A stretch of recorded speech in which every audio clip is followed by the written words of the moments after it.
নমস্কার বন্ধুরা, কেমন আছেন সবাই? আমার নতুন একটা ব্লগে আপনাদেরকে স্বাগত জানিয়ে আজকের ব্লগটা স্টার্ট করছি। দেখুন, এখন কিন্তু সন্ধ্যা না, এখন কিন্তু ভোর ভোর একেবারে প্রত্যুষের টাইম। দেখুন, একদিকে লাইটগুলো কিন্তু এখনও নেভেনি, একটু একটু ভোরের আলো ফুটেছে মাত্র। হঠাৎ করে আমাদের গতকাল ঠিক হয়েছে আমরা দীঘা যাব। আমার পরিবারের কয়েকজনকে নিয়ে আমি দীঘা চললাম, তাও আবার ট্রেনে বাসে নয়, গাড়িতে। এই ব্রিজটা দেখুন, আমরা দ্বিতীয় হুগলি সেতু ধরে আমরা যাচ্ছি। দ্বিতীয় হুগলি সেতুতে কিন্তু এখনও কিন্তু লাইট নেভেনি। এই মা গঙ্গার ওপর দিয়ে আমরা চললাম, তারপরে সেখান থেকে কোনা হাইওয়ে এক্সপ্রেস ধরে আমরা দীঘার পথে রওনা হলাম। যেতে যেতে একটু খিদেতে পেয়েই গেল, কারণ এতটা ভোরে তো আমাদের ওঠা হয় না। উঠতে গিয়ে তখন আমরা দেখলাম যে আশেপাশে কোনো দোকান আছে নাকি, সেখানে একটুখানি চা টিফিন টুকটাক যার যতটুকু প্রয়োজন সেই অনুযায়ী একটু চা টিফিন খেয়ে নিলাম। সবাই কিন্তু গাড়ি থেকে নামিনি, বিশেষ করে আমার মা বলছে পায়ে প্রচণ্ড যন্ত্রণা করছে, গাড়ি থেকে নামবো না। কিন্তু আমাদের রাস্তা এখনও বহু দূর, অনেকটা যেতে হবে। এখনই মা বলছে পায়ে যন্ত্রণা করছে। তা আমি, দিদি, আমার দুই ভাই আমরা গাড়ি থেকে নেমে খেতে লাগলাম।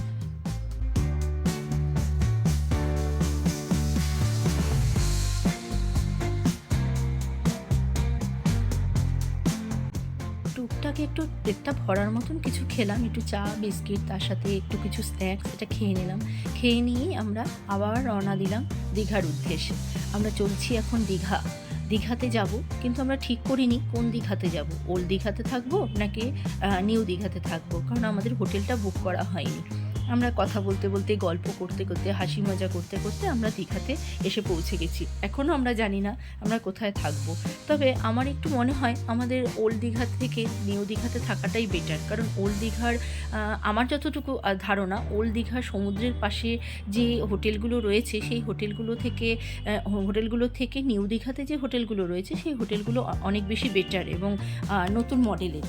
আর ওই নিউ দীঘাতে হোটেলে বসে দীঘার সমুদ্র দেখার একটা আনন্দটাই যেন মনে হয় আলাদা, আমার ধারণা, আমি ভুলও হতে পারি। তা রাস্তা দিয়ে চলতে চলতে আমরা এগিয়ে গেলাম দীঘারই উদ্দেশ্যে, দীঘার দিকে, নতুন দীঘার দিকে চললাম আমরা। ওল্ড দীঘাকে বাঁ দিকে সাইড করে আমরা চললাম নিউ দীঘার দিকে, কারণ ওল্ড দীঘাতে প্রচণ্ড ভিড়। নিউ দীঘাতেও ভিড় হয়, কিন্তু ওল্ড দীঘাতে মার্কেটটা একটু ছোট, নিউ দীঘাতে একটু মার্কেটটা বড়। ওই দেখুন ডান দিকে কি দেখা যাচ্ছে, কোথায় আগেরবার যখন এসেছিলাম তখন তো এই মন্দিরটা দেখিনি, তখন কি হয়নি? না, কটা দিন আগেই তো ঘুরে আসলাম। তাহলে কি এই কটা দিনের মধ্যে এত বড় মন্দির তৈরি হয়ে যাওয়াটা সম্ভব? হয়তো তখন আমাদের চোখে পড়েনি। কিন্তু দেখুন, এটা নাকি হচ্ছে কোণারক মন্দির। এই কোণারক যেরকম পুরীতে আছে সেই রকমই নাকি এখানে মন্দিরটা তৈরি হবে, দ্বিতীয় কোণারক মন্দির তৈরি হচ্ছে এখানে। তবে যেটা প্রথম, যেটা আসল, সেটা আসলই থাকে। তবুও কিন্তু এই মন্দিরটা দেখতে খুবই সুন্দর লাগছে। এটা নাকি পুরীর মতন করে সেই জগন্নাথের মন্দির নাকি তৈরি হচ্ছে। সেখানে দেখা যাক, সামনের বছর নাকি ওপেন হয়ে যাবে। তারপরে আমরা চলে এলাম ব্রেকফাস্ট করতে, কারণ যেই হোটেলটা নিয়েছি সেখানে কমপ্লিমেন্টারি ব্রেকফাস্ট আছে।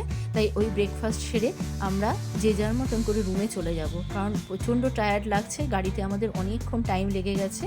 আর দেখুন আমাদের ব্রেকফাস্টটা যে দিয়েছে, ব্রেকফাস্টে কি সুন্দর ডেকোরেশন করে দিয়েছে, কিছুই না কিন্তু কি করে একটা সাইডে যে পোচগুলো এরকম করে দিল জানি না বাবা, এটাই হয়তো হাতের কাজ। যাই হোক, খুব সুন্দর করে আমাদের ব্রেকফাস্টটা খাওয়া হলো, খুব ভালোও লাগলো।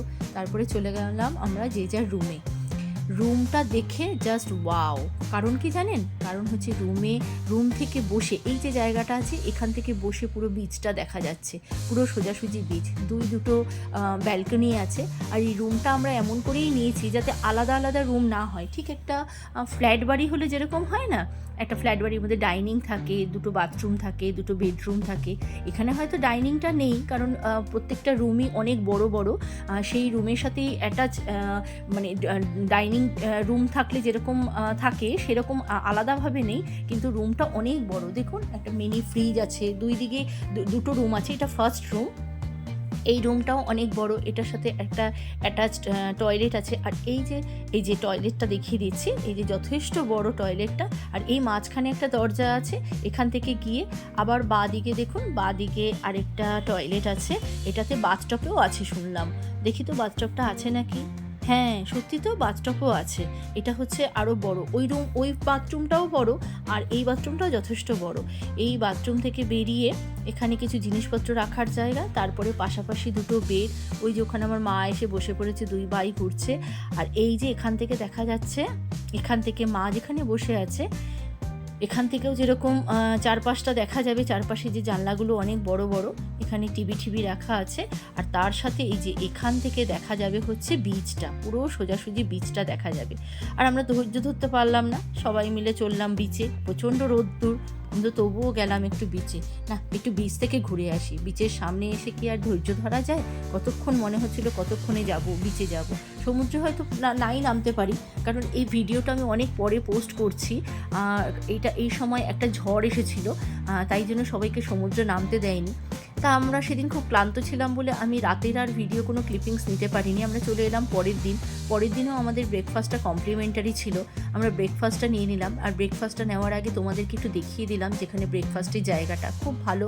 তারপরে আমরা সাইট সিন দেখার জন্য আমরা বেরিয়ে পড়েছি। আমার মা একটু অসুস্থ তো, মায়ের কিছুদিন আগে সেরিব্রাল অ্যাটাক হয়েছিল। যাই হোক, মা বেশি হাঁটতে পারবে না, একটু হাঁটলে হাঁপিয়ে যায়। মা, দিদি, 2 ভাই, এদের সবাইকে নিয়ে আমরা চললাম সাইট সিন দেখতে। কিন্তু আমরা কিন্তু গাড়ি নিয়ে বেরোইনি, কারণ কালকে এত জার্নি করেছি না, মায়ের পা প্রচণ্ড ফুলে গেছে, আমাদেরও প্রত্যেকেরই আর ভালো লাগছে না গাড়িতে চাপাচাপি করে বসতে।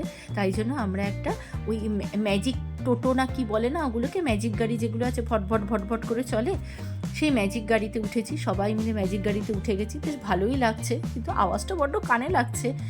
তা হলো, বেশ ভালোই লাগছে এই গাড়িতে যেতে, চারপাশটা খোলা। আমরা সাইট সিনটা কী দেখব? সাইট সিনটা দেখা মানে কি জানো তো? সবাই আমরা জানি যে মোহনাতে প্রচণ্ড গন্ধ, মাছের প্রচণ্ড গন্ধ, কিন্তু তবুও মোহনা দেখার জন্য সবাই ছুটে যায়। সমুদ্রের পাড় ধরে আমরা কি সুন্দর এই ম্যাজিক গাড়িতে করে আমরা চললাম মোহনার উদ্দেশ্যে। মোহনাতে তো যেতেই হবে, কারণ ওই যে একটা কথা আছে না, বাঙালি দুধে ভাতে মাছে ভাতে বাঙালি। মাছ আমাদের দেখতে খুবই ভালো লাগে, প্রত্যেকটা মানুষের, মাছ খাক আর না খাক, মাছ দেখতে খুবই ভালো লাগে। তাই জন্য কী করলাম, তাই জন্য আমরা চলে গেলাম মোহনাতে।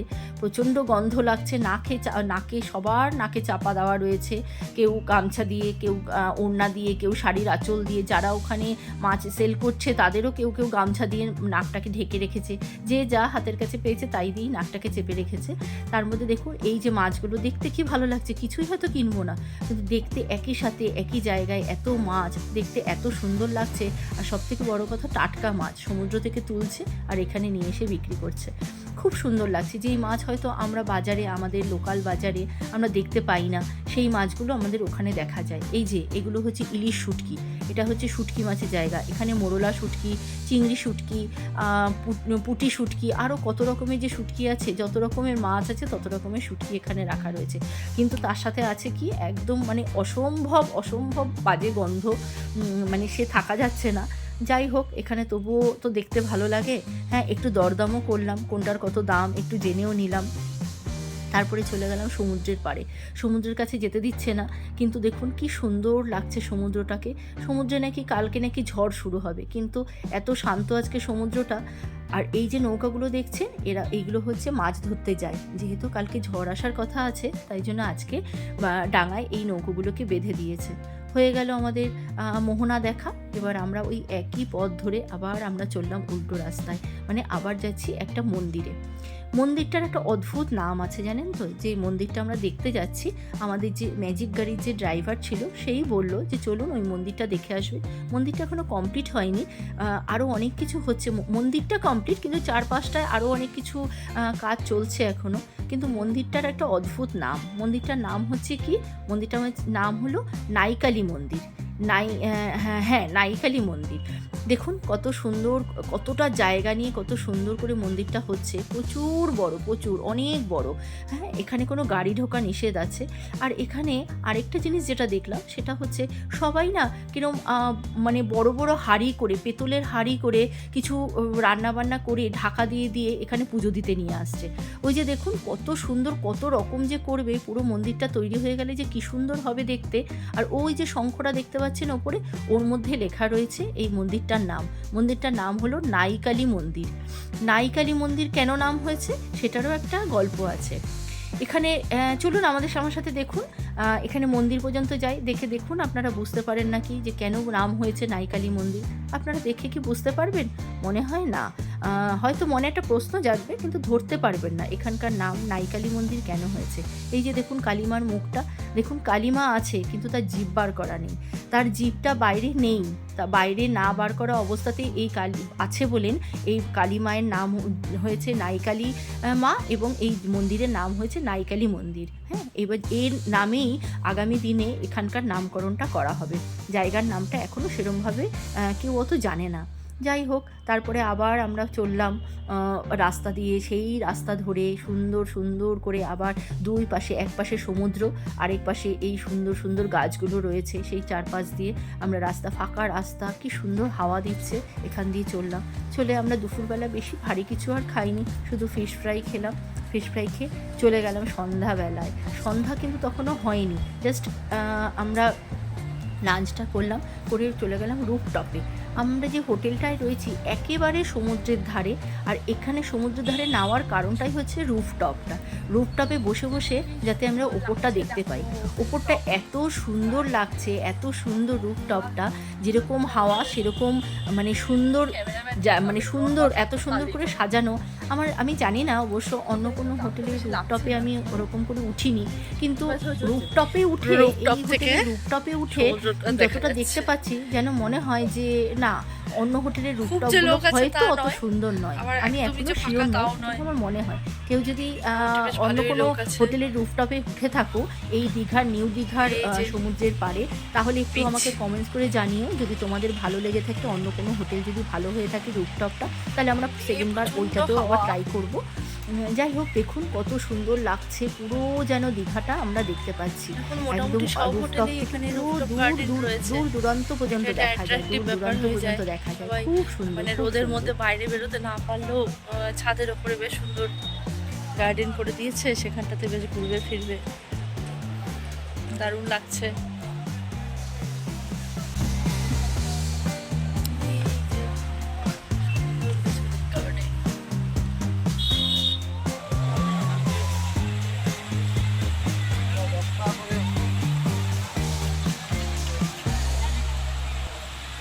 এই হলো রাতের সমুদ্র।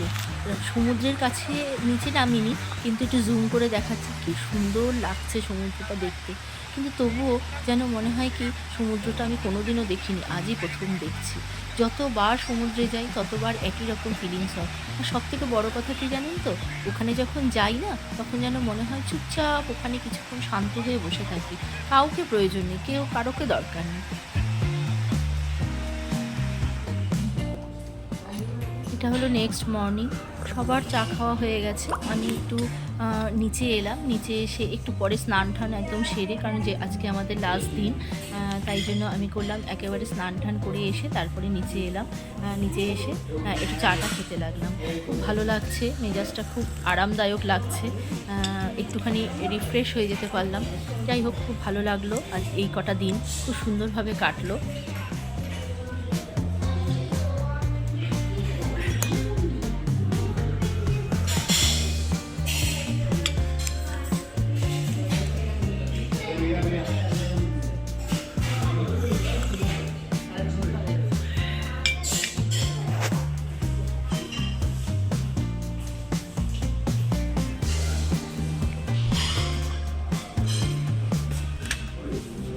এবার হলো আমাদের যাওয়ার পালা।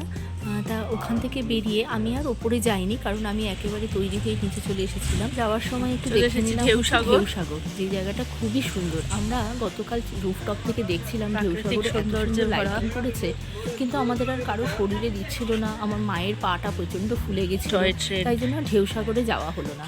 কিন্তু মনে হলো যে আমরা আজকে চলে যাবো, ঢেউসাগর ঘুরবো না, তাই আজকে একটু জাস্ট গুড়ি ছোঁয়া করার মতো একটু দেখার জন্য আমরা ঢেউসাগরে গেলাম। ঢেউসাগরে একটু ঘুরে, চারপাশটা ঘুরে একটু দেখে নিলাম, যাতে আমাদের এই যে ট্যুরটা করেছি, হঠাৎ করে যে ট্যুরটা হয়েছে, সেই ট্যুরটা যেন পুরোপুরি সাকসেস হয়, মানে পুরোপুরি ফুলফিল হয়। ঢেউসাগর বাদ দিয়ে যেন মনে হয় আজকে এখন দীঘা ঘুরতে গেলে ঢেউসাগরটা বাদ দিলে মনে হয় ঘোরাটাই ঠিকঠাক হলো না। তাই জন্য একটু ঢেউসাগরটাও ঘুরে নিলাম। ঢেউসাগরে এত নতুন নতুন জিনিস করেছে, একটা পার্ক আর তার মধ্যে সমুদ্রের ধারে, এত সুন্দর লাগে দেখতে। আর ঢেউসাগরে একবার আমি, জানেন তো, একবার বেশ কিছুদিন আগে একবার ঢেউসাগরে গেছিলাম।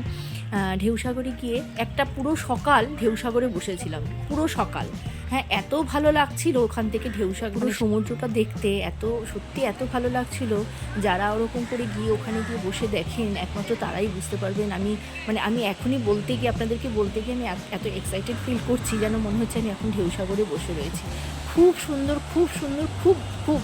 আপনারা যারা কি সুন্দর পরিষ্কার ছিল সমুদ্রে জায়গাটা। দীঘাতে যান, কি দরকার তাদেরকে ছিল আমি দুটো বলবো হাতল যে বানানোর এখানে? অনেকে গিয়েই হয়তো ওল্ড দীঘাতে ওঠেন। ওল্ড দীঘা থেকে ঢেউসাগরটা অনেকটাই দূরে।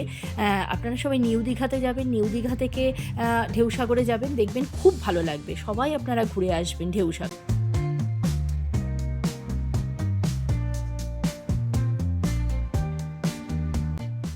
চলুন, অনেক ঘোরা হলো, 2 দিন খুব সুন্দরভাবে কোথা থেকে যে কেটে গেল বুঝতেই পারলাম না। এই এত আনন্দের মাঝখানে ফিরে যাওয়ার কথাটা মনে করতেই যেন ইচ্ছা করছিল না, কিন্তু তবু তো বাড়িতে তো ফিরতেই হবে। তাই আবার চললাম, আমরা বাড়ির পথের দিকে রওনা দিলাম।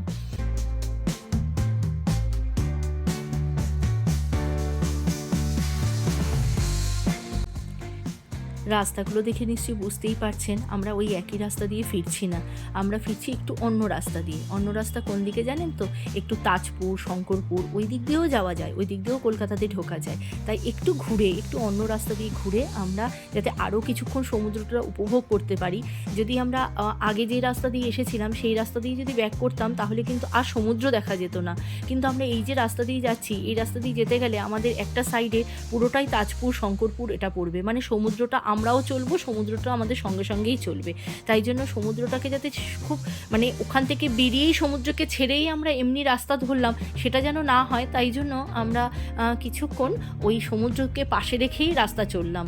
আর আমাদের গাড়িতে চলছিল বেশ সুন্দর সুন্দর গান, সেই গানগুলো শুধু কপিরাইট পেয়ে যাব বলে, পড়ে যাবে বলে, তাই জন্য গানগুলো দেওয়া হলো না। এই গান শুনতে শুনতে রাস্তা দিয়ে চলতে চলতে খুব ভালো লাগছিল, খুব ভালো লাগছিল। তা আজকে ভিডিওটা এখানেই শেষ করছি। আপনারা সবাই ভালো থাকবেন, সুস্থ থাকবেন। আজকের ভিডিওটা কেমন লাগলো আমাকে কমেন্টস করে জানাবেন।